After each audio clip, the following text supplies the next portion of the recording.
all through the history of religion, of the young religions, which Judaism and Christianity and Islam are. They've existed for 2,000 to 3,000 years, and tens of thousands of years before that there was a very, very different way that people thought about the world. I'll come back to that in a minute because it's really quite interesting. That these young religions arose at a time when social structure, social organization, had a very hierarchical nature, king and a hierarchy, God and the angels and so on. So the model on which our young religions is based was a very familiar one from history. But all through the development of these young religions, the association of the faiths with the temporal powers has been a very intimate one, because the temporal powers saw the utility of having everybody think that there is an invisible policeman who sees everything that everybody does all the time, even when you're on your own in the dark. This is a very powerful constraint on what people do. It doesn't always work, of course, and it amuses me now, by the way, that it would, at least in the UK, officially where we have to be a secular society now, because the ubiquity of CCTV cameras shows that they don't really believe that there's a God watching everybody. They appeal to technology to take this over. But that was a powerful instrument of control, and one reason why the kind of connection between temporal and ecclesiastical powers that they sustained one another for so many centuries. If you look at children believe in the Tooth Fairy, Father Christmas, ghosts, all sorts of other things, fairies, and God, because they talk about God in school and radio, television, Christmas time story. And by the age of 10 or 12, they would have lost the Tooth Fairy and Father Christmas, but they will continue, some of them, to have a belief in God because of the immense social reinforcement of that belief. Society doesn't reinforce the other beliefs. The fact that they're amusing and charming stories for children soon becomes apparent to the children, but this one is reinforced. And that's the story of how these religions in the last couple of thousands of years have perpetuated themselves. But before then, long before then, if we were able to get into an H.G. Wells time machine and go back about 20,000 or 30,000 years and to ask ourselves what were the forerunners of the religions, it would be, and if one were able to conduct a conversation with a Cro-Magnon man on this issue, the University of Melbourne, 20,000 BC sort of thing, probably what one would find, although it would be complex, that they weren't thinking in terms of supernatural agencies. They were thinking that the powers observable in nature, the wind and the storm and the rest, were natural powers. And they were projecting from their own felt sense of agency as explanations for how things work in the world. It's quite a rational thing. It's almost, in its way, proto-science, trying to construct a framework of explanation on what they best knew, which was their own agency. And prayer or sacrifice or trying to communicate with these beings, after all, eating fermented food by mistake, or having an epileptic fit, or being in a fever, or eating a magic mushroom would make you think that you had an experience of encounter with some of these forces. So you would devise a technology, which is the technology of sacrifice and of ritual and of taboo.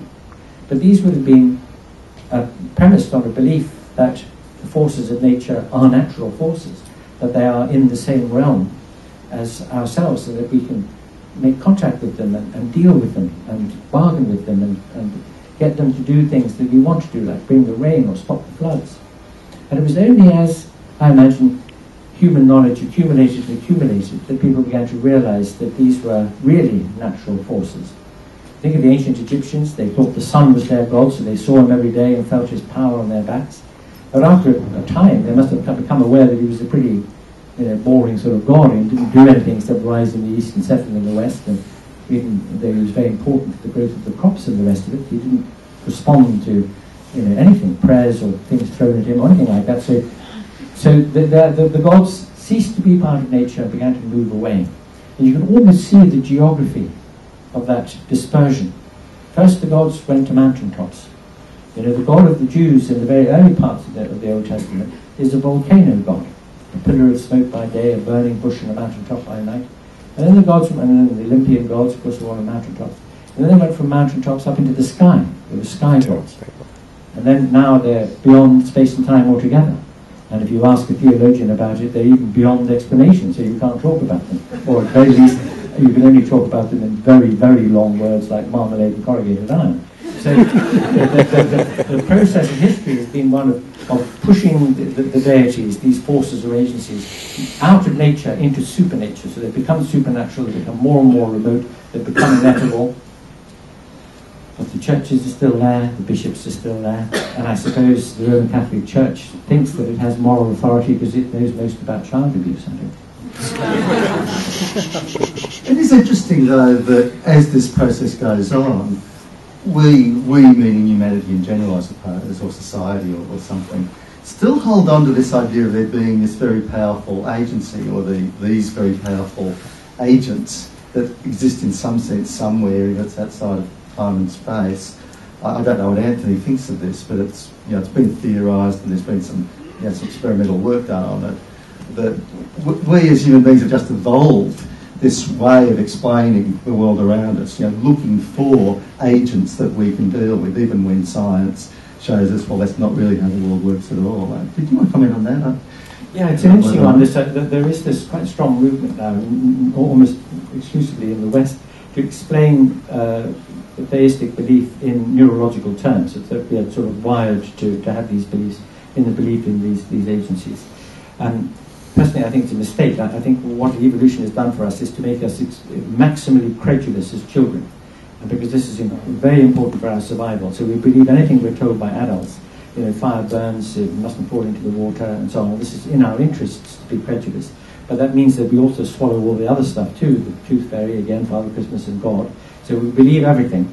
And then only those things that continue to be reinforced socially will we continue to believe.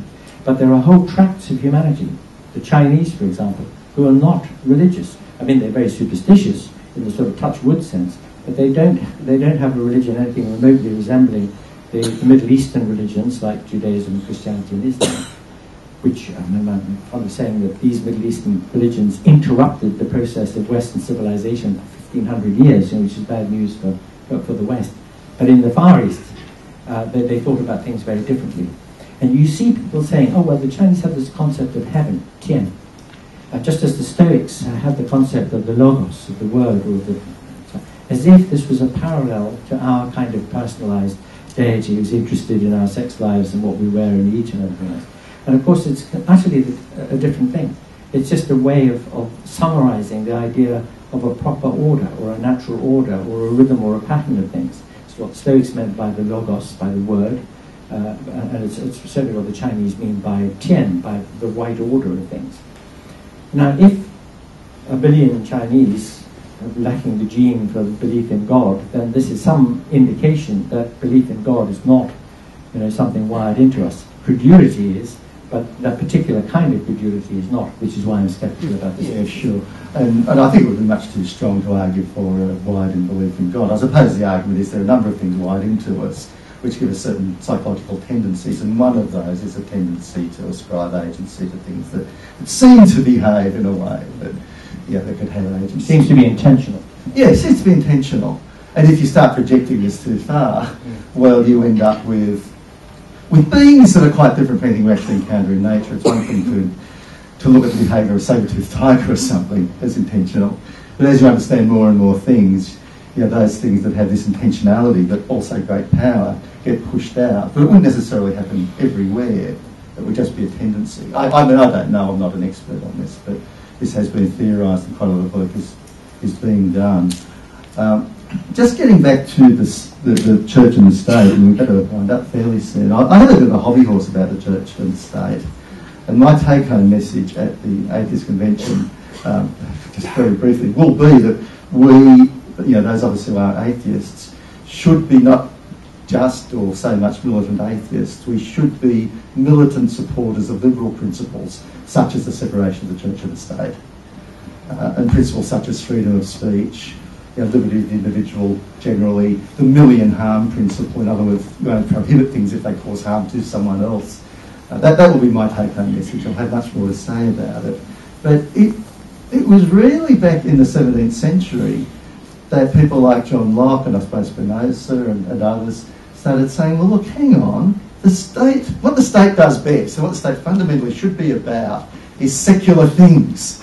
What it took was warfare, persecution, all brought on by the religious, for someone to say, you can diffuse all that if you think of the state as being about secular things, about protecting the things of this world, not about bowing to the beliefs or the aspirations of various religious figures who want to impose their view of the world through the power of the state, through fire and the sword. Well, we did kind of learn that lesson way back in the 17th century. My take-home message is, let's hold on to that lesson, please, because there are a lot of people that would take that lesson away from us. I second that, here.